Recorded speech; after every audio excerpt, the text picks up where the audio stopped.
ഈ ഒരു ഐറ്റം ഉണ്ടല്ലോ ഫ്ലിപ്കാർട്ടിലോ മീഷോയിലോ എവിടെയെങ്കിലും വെച്ച് നിങ്ങൾ കാണുകയാണെങ്കിൽ ഇതാ അങ്ങോട്ട് സ്കിപ്പ് അടിച്ച് കളഞ്ഞോളൂ കേട്ടോ. വാങ്ങാനേ പോവരുത്. പ്രത്യേകിച്ച് പഠിക്കാൻ ഉദ്ദേശിക്കുന്ന ഒരാളാണെങ്കിൽ നമ്മൾ ക്രോഷ്യ വെറുത്തു പോകും. അത്രയും പരിതാപകരമാണ് ഈ ആണിന്റെ അവസ്ഥ. ബാക്കിയുള്ളതൊന്നും വലിയ തിരക്കേടില്ല, പക്ഷെ ഈ ആണുണ്ടല്ലോ ഒന്നിനും കൊള്ളത്തില്ല. ഇതൊക്കെയാണ് അവസ്ഥ. സോ ഞാൻ എന്തായാലും വിട്ടുകൊടുക്കുന്നില്ല. ഇത് വെച്ചിട്ട് തന്നെ ഈ ഒരു ഐറ്റം നമ്മുടെ തുളിപ്പ് ഫ്ലവറിന്റെ ഒരു കീ ചെയിൻ ഉണ്ടാക്കാന്ന് കരുതി കേട്ടോ. നല്ല അടിപൊളിയായിരുന്നു. ഈ ഒരു യാണിന്റെ അവസ്ഥയും എൻ്റെ അറിവില്ലായ്മയും എല്ലാം കൂടെ വെച്ചിട്ട് നല്ലൊരു അടിപൊളി എക്സ്പീരിയൻസ് ആയിരുന്നു കേട്ടോ.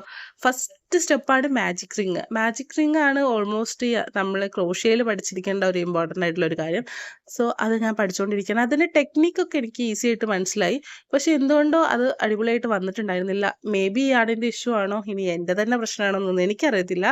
ഇത് ഞാൻ കുറേ ട്രൈ ചെയ്തു. അങ്ങനെ ഫൈനലി കഷ്ടപ്പെട്ട് മാജിക് റിങ് ഒക്കെ ഉണ്ടാക്കി കേട്ടോ. മാജിക് റിങ് ഉണ്ടാക്കിയതിന് ശേഷം പിന്നെ ബാക്കിയുള്ള സ്റ്റേജസ് ഒക്കെ അടിപൊളിയായിട്ട് വന്നിട്ട് ഇതിന്റെ ട്യൂട്ടോറിയൽ ഒന്നും ഞാൻ എന്തായാലും പറയത്തില്ല, കാരണം ഇതിൽ ഞാൻ എക്സ്പെർട്ട് അല്ലല്ലോ. അപ്പോൾ അതാ ഞാൻ ഓരോ സ്റ്റേജും നല്ല അടിപൊളിയായിട്ട് ചെയ്ത് വന്നിട്ടുണ്ട്. അങ്ങനെ ഈ ഒരു അവസ്ഥയിൽ എത്തിയപ്പോൾ ഭയങ്കര സാറ്റിസ്ഫൈഡ് ആയിട്ടോ. അതിന്റെ ഫൈനൽ ലുക്ക് ഞാൻ അടുത്ത വീഡിയോ